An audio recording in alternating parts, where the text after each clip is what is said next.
Okay, let's solve problem number 1. So the trapezoidal channel on the channel figure below, the figure natin for this particular problem, is made of brickwork with a roughness coefficient or Manning's coefficient that is equivalent to 0.015 and slopes at 1 is to 500. So the slope of the channel, this is a cross section, ano? Yung length niya, so may slope siya ng 1 is to 500. Determine the flow rate if the normal depth is 80 centimeters. So we have a normal depth that is equivalent to 80. I-compute natin yung discharge. So, walang sinabi kung Chezy yung gagamitin natin or Manning's, but since I've told you in the previous video that pag walang sinabing formula, then automatic we're going to use the Manning's formula to solve for the problem. So we have a Q using Manning's. That's A, area times velocity. Ano? A over N times R raised to 2/3 S raised to 1/2. Now we know the slope is 1 is to 1, 500. What we need to solve for the discharge is the area of flow and then the hydraulic radius. So first we need to solve for the area of flow.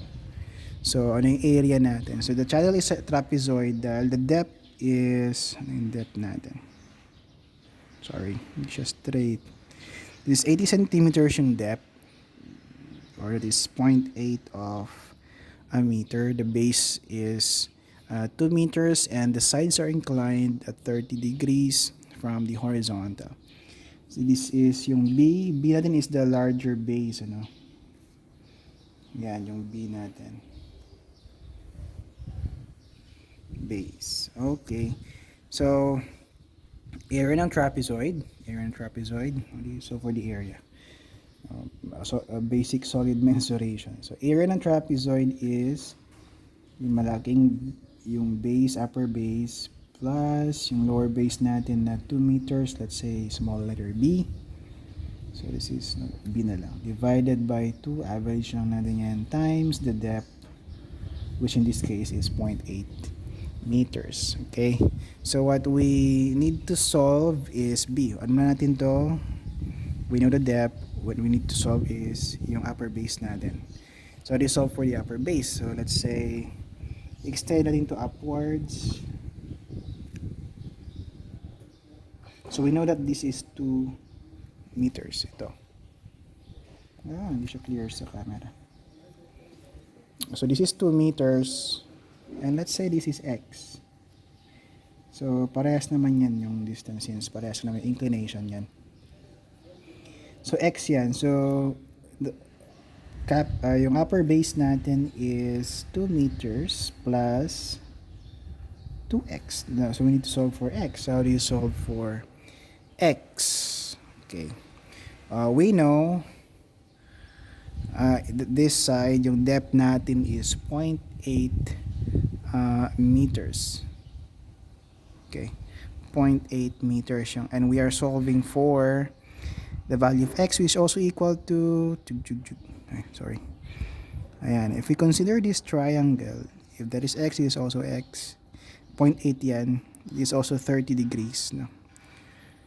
Okay, so we can use, since we're solving for the adjacent side here, and given yung opposite side, so we can use the tangent function. So tangent 30 degrees is equal to opposite, which is 0.8, divided by the adjacent side, which is x, so that x is equal to 0.8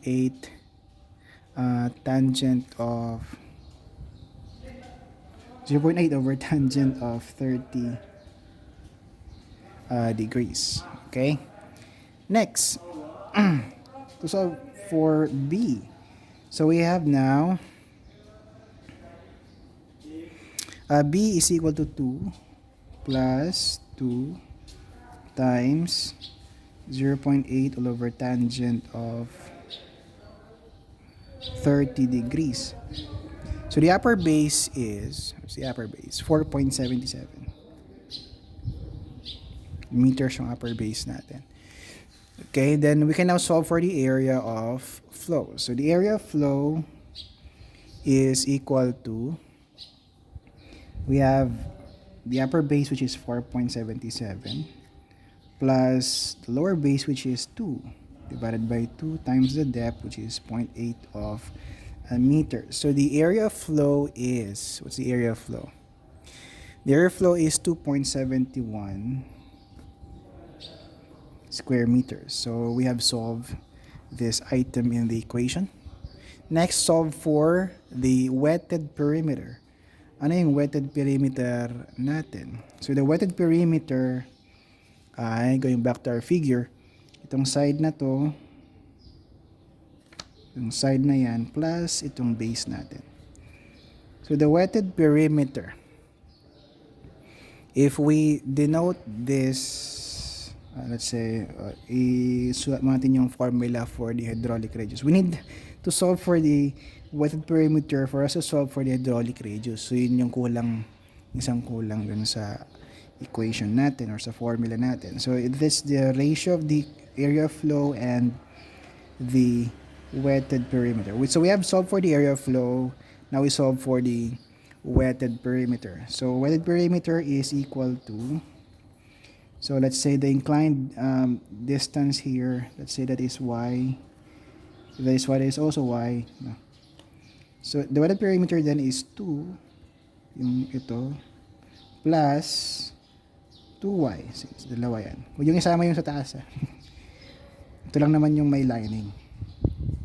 Okay. So we have 2 plus 2y. Now what is y? Y.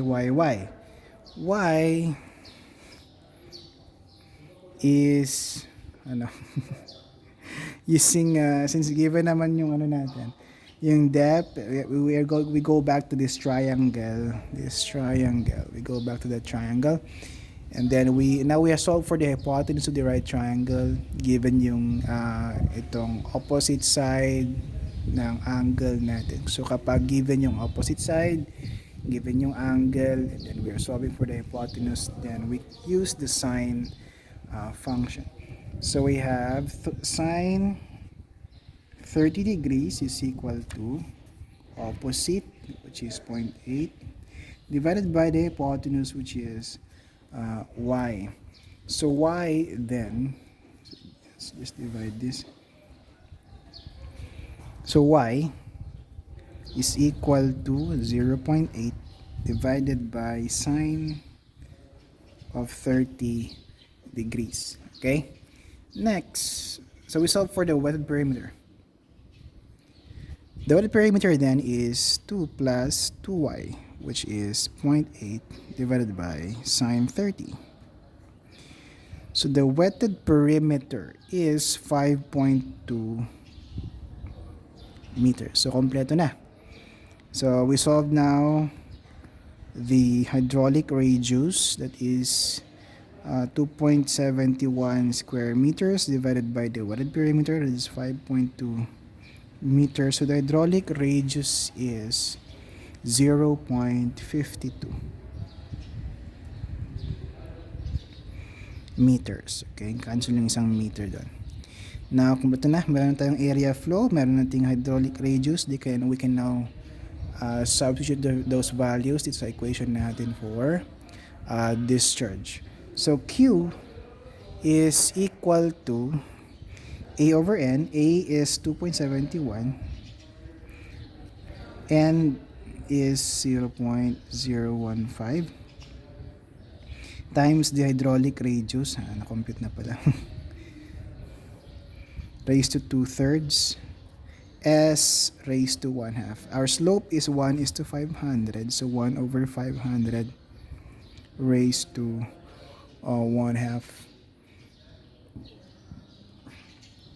So we have the discharge in cubic meters per second. So we have 5.22 cubic meters per second. That would be the discharge in this particular open channel. So yan lang. So very simple. So if you're solving for the discharge, you just need to solve for the area of flow, the wetted perimeter. Okay. Usually yung slope ay given naman. O sometimes given required yung given yung discharge which is usually the case when we are designing. Given yung discharge, we solve for the area and then the slope needed to produce this particular discharge, no? Okay? Or pwede rin naman na given yung discharge, given yung area, you solve for the required slope to produce this particular discharge, no? Using Manning's or Chezy formula. Okay? So that's how we apply the concepts we have discussed in the previous video. Next would be